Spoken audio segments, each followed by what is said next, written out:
Before we begin, a word. Every voice you are about to hear could belong to a real person, and the next one could be yours.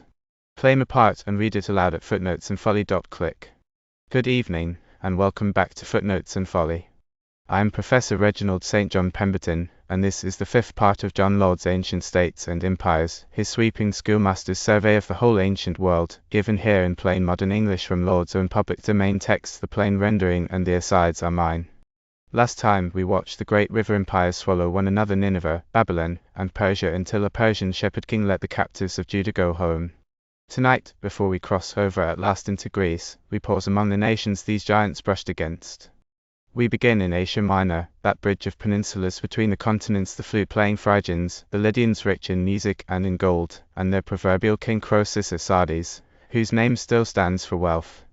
Then we go down to the narrow Phoenician coast, to Tyre and Sidon and their purple and their cedar ships, and out across the sea to the colonies they scattered from Cyprus to Spain, Utica, and Carthage, founded by a fugitive queen, that would one day dare to fight Rome herself. And then we turn to the one small people whose story Lord will not let us lose sight of, the Jews, and follow them home from Babylon. Daniel at the elbow of Cyrus, the second temple raised amid weeping, Esther before the great king, Nehemiah rebuilding the walls with a sword in one hand, the long silent centuries of growth, the fury of a Greek tyrant against the faith, and the sudden blaze of the Maccabees. Lord asks us always to look past the pomp for the providence. Let us keep that in view and begin. Very little is known about the original inhabitants of Asia Minor. The writings of Strabo give only a vague picture, and the author of the Iliad appears to have known neither the geography nor the people of that large country very well. According to Herodotus, the river Halys was its chief geographical division. He does not even mention the Great Taurus Range, which begins on the southern coast of Lycia and runs northeastward to Armenia, although it was the most important boundary in Roman times. North of Mount Taurus, in the upper region of the river Halys, lay the broad plain of Asia Minor. Its northeast and south were mountainous, and it was bounded by the Euxine, the Aegean, and the Pamphylian seas. Its northwestern part included the mountainous country of Ida, Timnus, and Olympus. The peninsula produced abundant grain, wine, fruit, cattle, and oil. Before the Greeks planted colonies there, the western shores of this great peninsula were occupied by Pelasgians, Mysians, Bithynians, Phrygians, Lydians, and other peoples. Farther east lived Lycians, Pisidians, Phrygians, Cappadocians, Paphlagonians, and others. The Phrygians, Mysians, and Teucrians occupied the northwest. These peoples were not united into large kingdoms, confederacies, or even large cities. They were small tribes and offered no serious resistance to outside enemies. The strongest people were the Lydians, whose capital was Sardis, and who were ruled by Gyges in 700 BC. This monarchy destroyed the independence of the Greek cities on the coast, though it did not stop their growth in wealth and civilization. All the peoples west of the river Halys were related in language and customs. East of the Halys lived Semitic peoples, Assyrians, Syrians, Cappadocians, and Cilicians. Along the Euxine coast lived Bithynians, Marindinians, and Paphlagonians, branches of the Thracian race. On the southern coast of the Propontis were the Dolians and Pelasgians. The country around Mount Ida contained the Teucrians and Mysians. All these races had some kinship with the Thracians, and all influenced the institutions of the Greeks who settled on the coast for trade or colonization. Greek music came from the Phrygians and Lydians. The flute was known to have been invented or used by the Phrygians, and from them it passed to Greek composers. The ancient Phrygians were chiefly known for their flocks and farm produce, while the Lydians, who lived in cities, had much gold and silver. Yet few major historical events are connected with either nation. An interesting legend belongs to Gordium, a Phrygian town. Its early king Gordius was originally a poor farmer. While he plowed his field, an eagle perched on the yoke of his team. He asked the augurs to explain this strange sign, and they told him that the kingdom was destined for his family. His son was Midas, the child of a maiden from a prophetic family. Soon afterward, disputes arose among the Phrygians. An oracle directed them to choose as king the first man they saw approaching in a wagon. Gordius and his son Midas were the first they saw coming toward the town, and the crown was given to them. Their wagon was made sacred, and became famous because of a knot that no one could untie. Whoever untied it was promised the kingdom of Asia. It remained unfastened by no one until Alexander the Great cut it with his sword. The Lydians became famous for their music, whose chief instruments were the flute and the harp. Their capital, Sardis, stood on a steep rock and was considered impossible to take. One of their kings was Croesus. His immense wealth came from gold in the sand of the river Pactolus, which flowed from Mount Tmolus toward the Hermus, and from the industry of his subjects. The Lydians were the first people recorded as coining gold and silver. Their monarchy was extremely ancient and traced its origin to Heracles. The Heraclid dynasty lasted 505 years and ended with Missus, or Candaels. His wife was exceptionally beautiful, and his vanity led him to show her person to Gyges, the commander of his guard. Insulted by this, the wife arranged for her husband to be assassinated and married Gyges. A powerful party opposed Gyges' rise to the throne, and civil war followed. It ended when the oracle was consulted and decided for Gyges, the first historical king of Lydia, about 715 BC. With this king began the attacks from Sardis against the Asiatic Greeks that ended in their subjection. How far the Lydian kingdom of Sardis reached during the reign of Gyges is unknown, but it probably covered the whole Troad as far as Abydos on the Hellespont. Gyges reigned 38 years and was succeeded by his son Ardes. During Ardes' reign, the Cimmerians invaded on a large scale, and the people of Lydia clashed with those of Upper Asia, under the Median kings. The Medes first became important around 656 BC under a king whom the Greeks called Phrygians, son of Deioces, who built the city of Ecbatana. Phrygians greatly enlarged the empire of the Medes and conquered the Persians, but the Assyrians of Nineveh defeated and killed him. His son, Cyaxares, who reigned from 636 to 595 BC, continued the Median conquests to the river Halys, the boundary between the Lydian and Median kingdoms. War between these two powers ended when the daughter of the Lydian king married the son of the Median monarch. Cyaxares soon afterward besieged Nineveh, but a sudden invasion by Scythians forced him to abandon the siege. The Scythian invasion of Media occurred at about the same time as the Cimmerian invasion of Lydia. The Cimmerians were a nomadic people who probably lived in the Tauric Chersonesus, or Crimea, and who had once desolated Asia Minor before the time of Homer. The Scythians themselves may have driven the Cimmerians into Asia Minor. The Scythians were nomads who did not plant or harvest, but lived on food obtained from animals. They were prototypes of the Huns, and also progenitors of a formidable barbarian race in the northern part of Central Asia, east of the Caspian Sea. The Cimmerians fled before this more warlike people, left their homeland on the northern coast of the Euxine, and invaded Asia Minor. They took Sardis and threatened Ephesus, but were finally overwhelmed in the mountains of Cilicia. Some, however, settled in the territory where the Greek city of Sinope was later built. Ardes was succeeded by his son Tadiates, who reigned 12 years. Tadiates' son and successor, Alyattes, drove the Cimmerians out of Asia Minor. But the Scythians who invaded Media defeated Cyaxares, became masters of the country, spread as far as Palestine, and held their power for 28 years, until Cyaxares finally drove them away. These nomadic peoples from Tartary were the forerunners of the Huns, Avars, Bulgarians, Magyars, Turks, Mongols, and Tartars. At different times, these peoples invaded the civilized parts of Asia and Europe and established dominion that lasted longer or shorter periods. After he expelled the Scythians, Cyaxares captured Nineveh and reduced the Assyrian Empire. After the Cimmerians were subdued, Alyattes, king of Lydia, made war on the Greek city of Miletus, brought the Milesians into great distress, and also captured Smyrna. He reigned in great prosperity for 57 years and passed his kingdom to Croesus, his son by an Ionian wife. His tomb was one of the architectural marvels of that age, surpassed only by the buildings of Egypt and Babylon. Croesus made war on the Asiatic Greeks. Since the 12 Ionian cities did not cooperate effectively, he subdued them. He extended his conquests through Asia Minor, conquered the Phrygians, Mysians, and other peoples, and created a great empire with Sardia as its capital. The wealth he accumulated exceeded anything the Greeks had known before, although it was less than the treasure gathered at Susa and other Persian capitals when Alexander conquered the east. But the Lydian monarchy under Croesus was soon absorbed into the Persian Empire, together with the cities of the Ionian Greeks, as has already been told. There was, however, another power closely connected with the kingdom of Judea, the Phoenician power, which supplied Solomon with artists and timber for his famous temple. We close this chapter with a short account of the Phoenicians, the greatest merchants of the ancient world. Like the Assyrians, the Phoenicians belonged to the Semitic or Syro-Arabian family, which also included the Syrians, Jews, Arabians, and in part, the Abyssinians. From a very early time they were a trading and commercial people. The richly colored robes and gold ornaments made at Sidon were valued by the Homeric heroes. They regularly crossed the Aegean Sea and established settlements on its islands. The Phoenician towns lay on a narrow strip of the Syrian and Palestinian coast, about 120 miles long and usually about 20 miles wide, between Mount Libanus and the sea. Aratus was the northernmost city and Tyre the southernmost. Sidon, Berytus, Tripolis, and Byblos stood between them. Within this small territory there was more commercial wealth, enterprise, and manufacturing skill than anywhere else in the world at that time. Each town was an independent community, with its own surrounding territory, political constitution, and hereditary prince. Tyre was a kind of leading city and exercised political control over the others. Mount Libanus, or Lebanon, reached the sea along the Phoenician coast and supplied plentiful timber for shipbuilding. The chief Phoenician god was Melkarth, whom the Greeks called Hercules.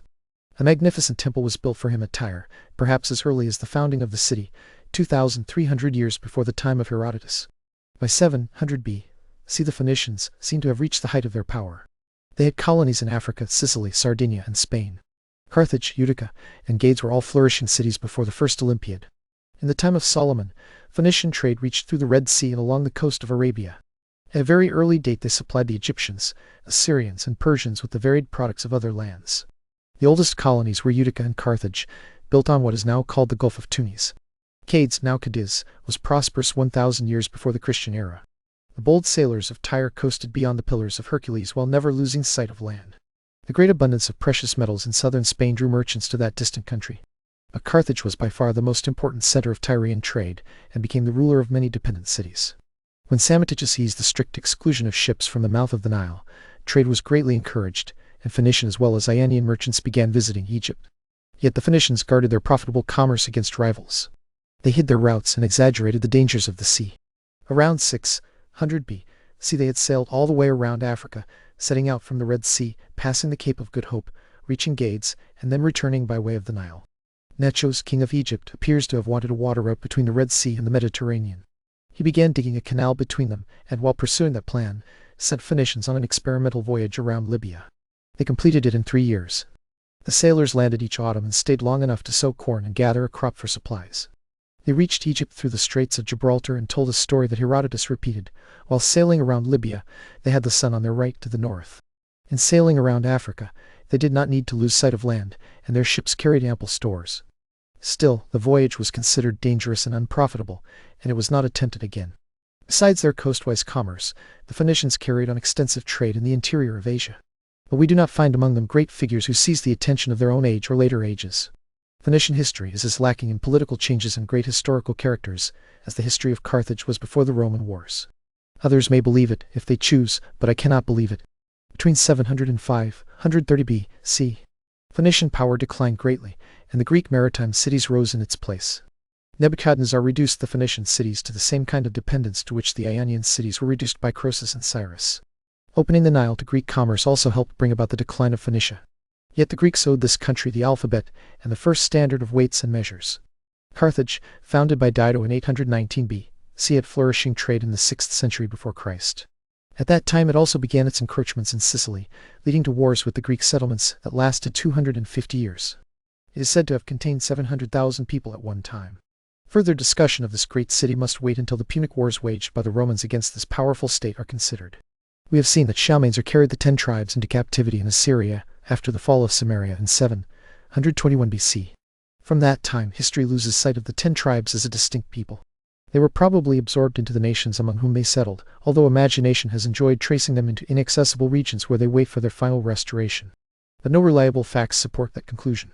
They may have been the ancestors of Christian converts later found among the Nestorians. They may have preserved some of their old institutions in the East to some extent. But nothing is known with certainty. Every theory about their final fate is mere speculation. The Jews of the tribes of Judah and Benjamin never entirely abandoned their ancient faith, and their monarchs ruled in regular succession until the captivity of the family of David. They were not taken to Babylon until 123 years after the scattering of the 10 tribes in 598 BC. During their captivity, the Jews remained a separate people governed by their own law and religion. They are thought to have been more like colonists than captives and allowed to live together in sizable groups. They were not sold as slaves and gradually acquired considerable wealth. What land from the earliest times has not seen their industry and their love of money? A Jew, like a Greek, might well say that no region on earth is without our labor. Following Jeremiah's advice, they built houses, planted gardens, and accepted their fate, even while they mourned by the rivers of Babylon, so different from their old mountain homes. They freely practiced their religion and suffered no widespread, severe religious persecution. Some of their noble young men, such as Daniel, were treated with great distinction during the captivity. Daniel had been taken to Babylon before Jerusalem fell, along with others, as a hostage for the faithfulness of their king. These young men came from the highest Jewish families and were educated in all Babylonian learning, just as Joseph had been educated in Egyptian wisdom. Their knowledge of astronomy, divination, and interpreting dreams equaled that of the Chaldean priests. Though these young hostages were supported at public expense, and perhaps lived in royal palaces, they remembered their suffering countrymen and ate only the simplest food. Daniel kept his influence at the Babylonian court by interpreting dreams. Nebuchadnezzar summoned him twice and Belshazzar once to interpret the handwriting on the wall. Under the Persian monarch, after Babylon fell, Daniel became a vizier or satrap of great rank and power. When the 70 years of captivity predicted by Jeremiah ended, the empire of the Medes and Persians was ruled by Cyrus. Under him Daniel held the same favor and position that he had enjoyed under Darius and the Babylonian princes.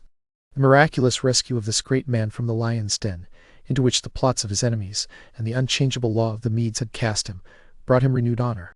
Josephus gives Daniel one of the noblest and most compelling characters in Jewish history.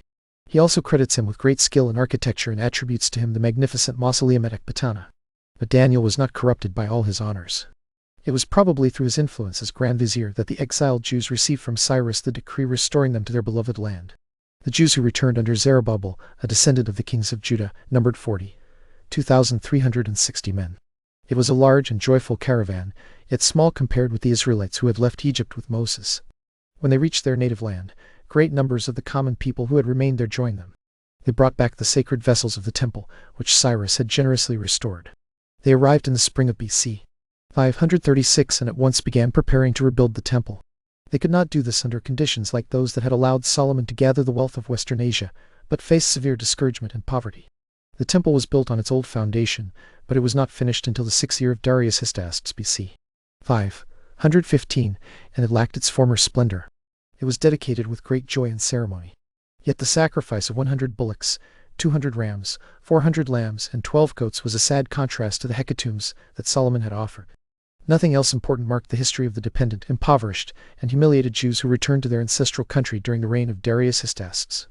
Under his successor Xerxes, the ruler who ordered the Hellespont to be scourged, that mad, luxurious, pleasure-loving monarch called Ahasuerus in Scripture, Mordecai became important at the Persian court and Esther was raised to the throne itself. In the 7th year of his reign, this undistinguished king returned defeated from his invasion of Greece. Giving himself up to the pleasures of his harem, he married the Jewish maiden, who became the instrument, under Providence, of preventing the greatest disaster ever to threaten the Jews. Haman, a descendant of the Amalekitish kings, was the favorite minister and grand vizier of the Persian monarch.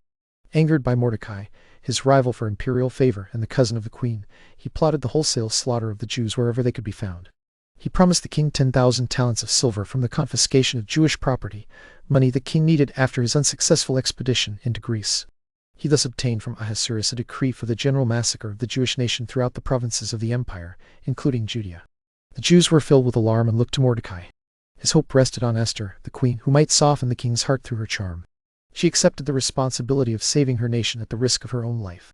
The deed did not demand unusual self-sacrifice, but it did require unusual tact. What anxiety must have weighed on that Jewish woman as she undertook her task. What a responsibility rested on her unsupported shoulders. Yet she hid her grief, fear, and anxiety and appeared before the king shining with beauty and loveliness. Her weak and cruel husband, though dressed in the splendor and power of an oriental monarch before whom everyone bent the knee, and who seemed a demigod even in his folly, extended the golden scepter to her. She did not dare at once to tell the king what she wanted. The risk was too great. She only invited him and his minister Haman to a magnificent banquet. The careful queen trapped both king and minister, and Haman was disgraced, Mordecai was raised up, and the Jews were delivered from their fatal sentence. It was not a complete deliverance, because the decree could not be changed. The Jews were warned and permitted to defend themselves, and they killed 75,000 of their enemies. This act of vengeance was followed by the execution of the 10 sons of Haman, and Mordecai became the real governor of Persia. This story shows the caprice that generally ruled the actions of Oriental kings, and their own submission to their favorite wives. A woman's charms can achieve, for good or evil, what conscience, reason, policy, and wisdom together cannot achieve. Esther is rightly a favorite in both the Christian and Jewish world. But Vashti, the proud queen who, with true woman's dignity, refused to honor the drunken revels of an intoxicated monarch with her presence, also deserves our respect, even though she paid the penalty for disobedience. The foolish edict the king issued, declaring that all women should obey their husbands without question, seems to show that such unconditional obedience was not the custom among Persian women. The reign of Artaxerxes, the successor of Xerxes, favored the Jews, because Judea was a province of the Persian Empire. In the 7th year of his reign BC 458, another migration of Jews from Babylonia took place under Ezra, a man of high rank at the Persian court. He was authorized to collect money from the Jews of Babylonia to adorn the temple, and he came to Jerusalem carrying treasures. But he was troubled by the custom that had grown up of Jews marrying people from neighboring tribes. He succeeded in having the foreign wives repudiated, and in enforcing the old laws that separated the Jews from every other nation. This strict law, which forbids Jews to marry foreigners, has probably preserved their nationality through all their wanderings and misfortunes more than any other single cause. A renewed commission granted to Nehemiah in BC 445 led to another immigration of Jews into Palestine, despite all the resistance offered by the Samaritan and other nations. Nehemiah was cupbearer to the Persian king and was devoted to Persian interests. At that time Persia had received a fatal blow at the Battle of Sindus. Among the humiliating terms of peace imposed by the Athenian admiral was the condition that the Persians should not come within 3 days' journey of the sea. Since Jerusalem was at that distance, it was an important post to hold, and the Persian court saw the wisdom of trusting its defense to faithful allies. In spite of every obstacle, Nehemiah restored the old walls and fortifications in 52 days. The entire population of every rank and order devoted itself to the work. Contributions for the temple also continued to flow into the treasury of a people once wealthy, but now impoverished and reduced in number. Once the capital was secured and the temple adorned, the leaders of the nation turned to compiling the sacred books and restoring religion. Many important literary works had been lost during the captivity, including Solomon's work on national history and the ancient book of Jasher. But the books of the law, the historical books, the prophetic writings, the Psalms, Proverbs, Ecclesiastes, and the Songs of Solomon were collected and copied. Ezra publicly read the law after it had been revised and corrected. The Feast of Tabernacles was celebrated with considerable splendor, and the people made a renewed covenant to keep the law, observe the Sabbath, avoid idolatry, and refrain from marrying strangers. The Jewish constitution was restored. Nehemiah, though in reality a Persian satrap, lived with considerable magnificence, entertained the chief leaders of the nation, and corrected every disorder. Jerusalem gradually recovered political importance, while the country of the 10 tribes, though full of people, continued to be the home of idolaters. After Nehemiah died in B.C. 415, Jewish history becomes obscure. We catch only scattered glimpses of the country's condition until the accession of Antiochus Epiphanes in B.C. 175, when the Syrian monarch had established a new kingdom on the ruins of the Persian Empire. For more than 2 centuries, while the Greeks and Romans flourished, Jewish history is blank, except for a few scattered notices and traditions recorded by Josephus. During this interval, the Jews lived as vassals of the successors of Alexander. They had developed a martial spirit, and the Maccabean Wars raised them enough in importance to become allies of Rome, the new conquering power destined to subdue the world. During this period, the Jewish character took on the hard, stubborn, exclusive form it has maintained ever since: intense hostility to polytheism and to every Gentile influence. The Jewish scriptures took their present form, and the apocryphal books appeared. Jewish sects arose, such as the Pharisees and Sadducees, while religious and political parties showed an unusual fierceness and intolerance. As the Greeks and Romans were absorbed in war, the Jews perfected their distinctive institutions and again became politically important. Through irrigation and cultivation, the country became populous and fertile, and poetry and the arts regained their influence. The people took little interest in the political upheavals of neighboring nations and quietly devoted themselves to developing their own resources. The captivity had cured them of war, idolatry, and warlike expeditions. During those 200 years of obscurity, but also of real growth, unnoticed and unknown by other nations, a new capital rose in Egypt. Alexandria became a great center of commerce and the home of revived Grecian learning. The Ptolemaic kings, Grecian by origin, encouraged letters and the arts. Jews settled in that magnificent city, translated their scriptures into Greek, and studied Greek philosophy. Meanwhile, the internal government of the Jews passed into the hands of the high priests, while the Persian governors exercised only general oversight. At last, the country, once again prosperous, was invaded by Alexander. After Tyre fell, the conqueror marched on Gaza and completely destroyed it. He then came near Jerusalem, which remained loyal to Persia. The high priest did not resist him, but went out in his pontifical robes, followed by people dressed in white, to meet the mighty warrior. Alexander, probably encouraged by the prophecies of Daniel as the high priest explained them, did no injury to the city or the nation. Instead, he offered gifts, and according to tradition, even worshipped the God of the Jews. When Persia was conquered, Judea passed into the possession of Laomedon, one of Alexander's generals in B.C. 321. After Laomedon was defeated by Ptolemy, another general, whose share had been Egypt, 100,000 Jews were taken captive to Alexandria. They settled there and learned the Greek language. The country continued to be troubled by wars among Alexander's generals and passed back and forth between the Syrian and Egyptian kings, who succeeded the generals of the great conqueror. When Seleucus established the Syro-Grecian kingdom, Antioch, its capital, became a great city and the rival of Alexandria. Syria, no longer a satrapy of Persia, became a powerful monarchy. Judea became a prize for the armies of this ambitious state in its wars with Egypt, and was in turn the vassal of Syria and Egypt. Under the first 3 Ptolemies, those enlightened and magnificent princes Soter, Philadelphus, and Evergetes, the Jews were protected both at home and in Alexandria, and their country enjoyed peace and prosperity. Then the ambition of Antiochus the Great again brought the nation into trouble. He seized Judea, then a province of the Egyptian kings, but Ptolemy Philopator defeated him. This monarch gave rich presents to the temple and even dared to enter the sanctuary, but the high priest stopped him. Though he was filled with fear at the uproar this act caused, from then on he hated and persecuted the Jews. Under his successor, Antiochus again invaded Judea, and Scopas, the Egyptian general, again took Jerusalem from him. But after being defeated near the source of the Jordan, the country fell into the hands of Antiochus, who was regarded as a deliverer. It remained subject to the kings of Syria, until it and Jerusalem suffered calamities scarcely less severe than those inflicted by the Babylonians. It is difficult to trace with any satisfaction the internal government of the Jews during the 200 years when the chief authority rested with the high priests. This period was marked by the wars between Syria and Egypt, or rather between the successors of Alexander's generals. The government of the high priests at Jerusalem was not free from the disgraceful outrages that have at times marked every government in the world, whether ruled by kings or by an oligarchy of nobles and priests.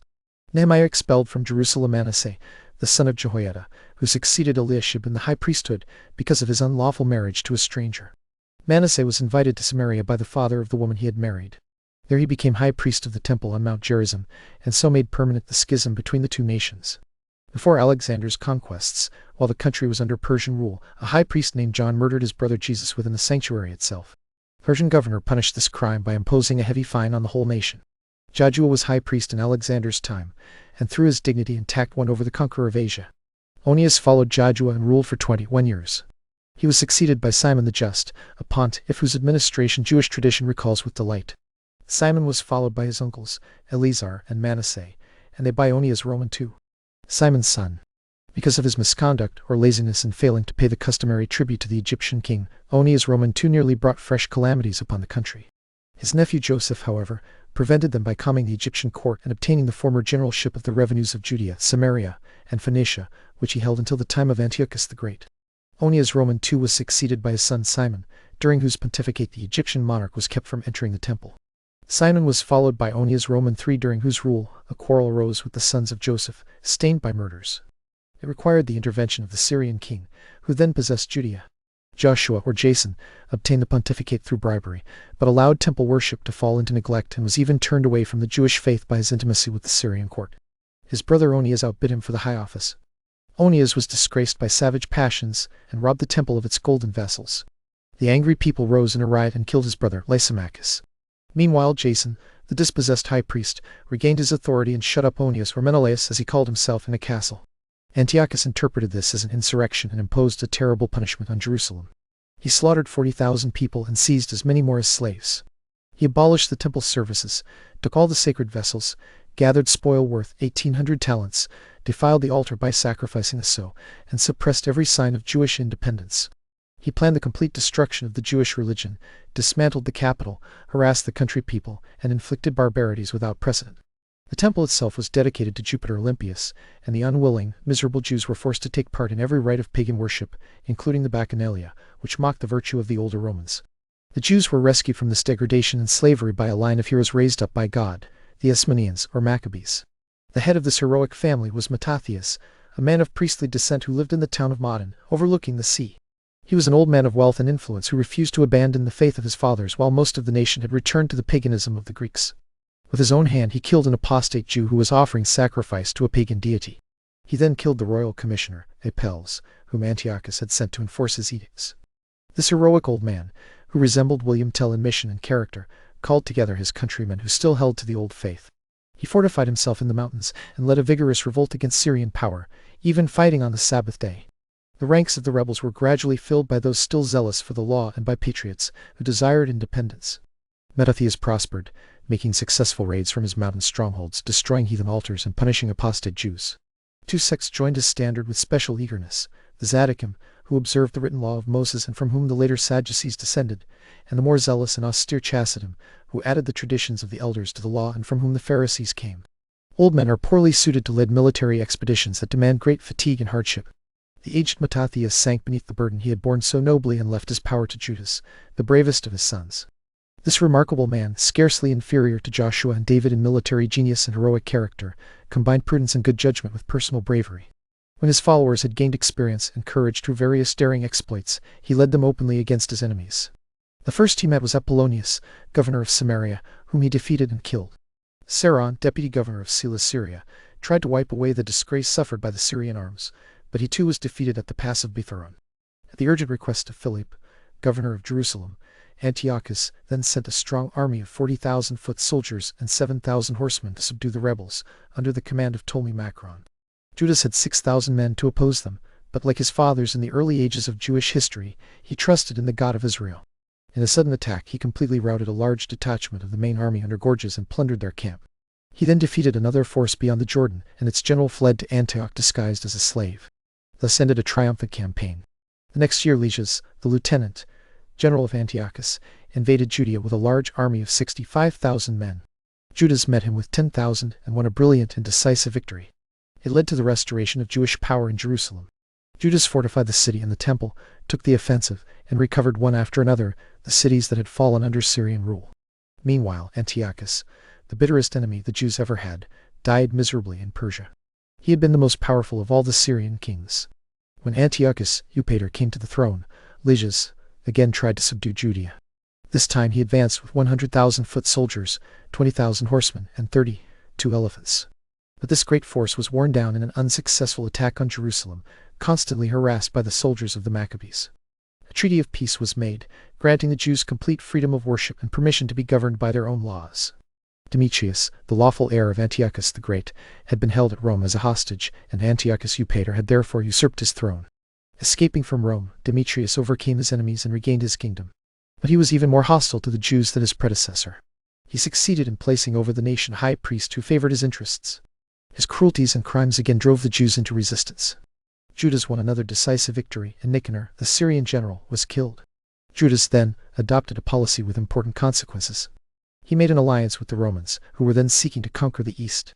The Roman Senate readily formed a coalition with the weaker state, following its usual custom of protecting those whom it eventually absorbed into its vast empire.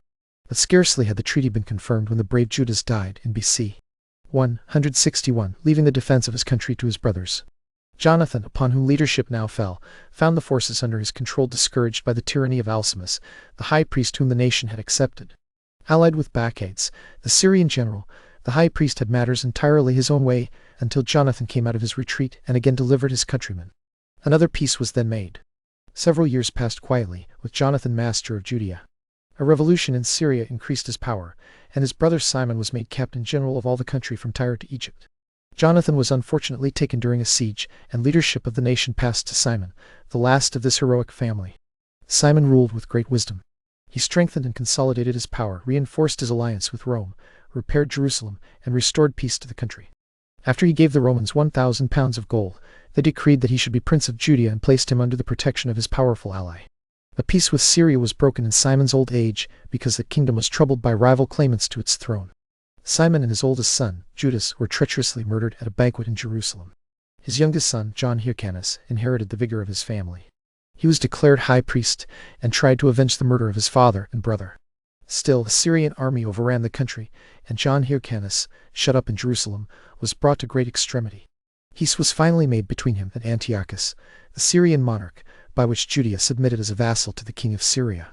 An unfortunate expedition by Antiochus into Parthia allowed Hyrcanus once again to throw off the Syrian yoke. Judea recovered its independence and kept it until it was compelled to acknowledge Roman power. Hyrcanus prospered in his reign and destroyed the rival temple on Mount Gerizim, while the temple at Jerusalem regained its ancient dignity and splendor. At this time the Jews who had settled in Alexandria devoted themselves to literature and philosophy in that liberal and cultivated city, where they were allowed freedom of worship. They became entangled in the mazes of Grecian speculation and lost much of their ancient spirit. By accepting Greek opinions and customs, they gained great honor and distinction, even holding high positions in the army. Hyrcanus, supreme in Judea, now subdued Samaria and Idumea. His only trouble came from the opposing parties of Pharisees and Sadducees, whose quarrels disturbed the state. He joined the Sadducees, who asserted free will and rejected the more orthodox doctrines of the Pharisees. They were a kind of Epicureans, opposed to strictness and to the authority of traditions. That the state could be disturbed by theological and philosophical questions, as the states of Greece had been at their highest development, is one proof of the advance of the Hebrew mind beyond the simplicity of earlier ages. Hyrcanus reigned 29 years, and was succeeded by his son Aristobulus in B.C. 106. His short and undistinguished reign was disgraced by his starving his mother to death in a dungeon, imprisoning his 3 brothers, and assassinating a 4th, Antigonus, a victorious general. This prince died in an agony of remorse and horror on the very spot where his brother had been assassinated. Alexander Jannaeus succeeded to the throne of the Asmonean princes, who held all the region of Palestine except the port of Ptolemais and the city of Gaza. In trying to recover Ptolemais, he suffered a severe defeat and nearly lost his throne. He was more successful in attacking Gaza, which finally surrendered after Alexander had suffered immense losses. While this priest, king was celebrating the Feast of Tabernacles. An uprising, stirred up by the Pharisaic party, broke out and resulted in the slaughter of 10,000 people. When he invaded the country east of the Jordan, the rebellion broke out again, and for 6 years the nation suffered every evil of civil war. He was defeated in a battle with the Syrian monarch, whose help the insurgents had called for, and was forced to flee to the mountains. But he recovered his authority. At the head of 60,000 men, showing the power of Judea at this time, he marched against Jerusalem and inflicted a terrible punishment. 800 men were publicly crucified, and 8,000 more were forced to leave the city. Under his iron rule the country regained political importance, for his kingdom included the greater part of Palestine. He died after a turbulent reign of 27 years in BC 77, urging his queen to throw herself into the arms of the Pharisaic party. She followed this advice, since that party was the strongest and most popular. The high priesthood passed to his eldest son, Hyrcanus Roman II, while his queen, Alexandra, held the reins of government. She ruled vigorously and prosperously for 9 years, punishing the murderers of the 800 Pharisees who had been executed. Hyrcanus was not equal to his task amid the bitterness of party conflict. His brother Aristobulus belonged to the Sadducean party and had taken Damascus. Popular with the people, he forced his older brother to abdicate in his favor, and Pharisaic rule came to an end. And so the little nation, carried captive and left for dead, has raised its temple a second time, thrown off the Greek yoke by the swords of a family of country priests, and won back for a season its own princes. Notice what Lord keeps pressing on us, that the proud trading empires of this our Lydia with its gold, Tyre and Carthage with their ships and their gods of fire are even now sliding toward the dust, while the one people with neither fleet nor fortune, whose only treasure was a covenant and a coming hope, outlasts them all. The Maccabean princes, alas, will not keep their crown clean. Already the priest-kings quarrel, and a crafty Idumean waits in the wings, and behind him the ever-lengthening shadow of Rome. Next time, in part 6, that shadow falls, Pompey storms Jerusalem, Herod raises the temple to a last dazzling splendor, and in his reign the greatest event of all human history quietly takes place. Then the Roman governors, Pontius Pilate among them, the parties and the fanatics, and at the end the legions of Titus and the fire that leaves not one stone upon another. Thank you for keeping the story with me. Mind the footnotes, and beware the folly. One last thing before you go. There's a part on our stage still wanting a voice, and it may as well be yours. Come and read for us at footnotesandfolly.click, and be in the next telling rather than only watching it. And before the lamp goes out, a small request. If something tonight taught you, or surprised you, or simply delighted you, do leave a comment and tell me what it was. And if there is a work, an author, or a tale you should like me to take up next, set it down there as well. I read every one, and many an episode has begun its life as a viewer's suggestion. Until next time.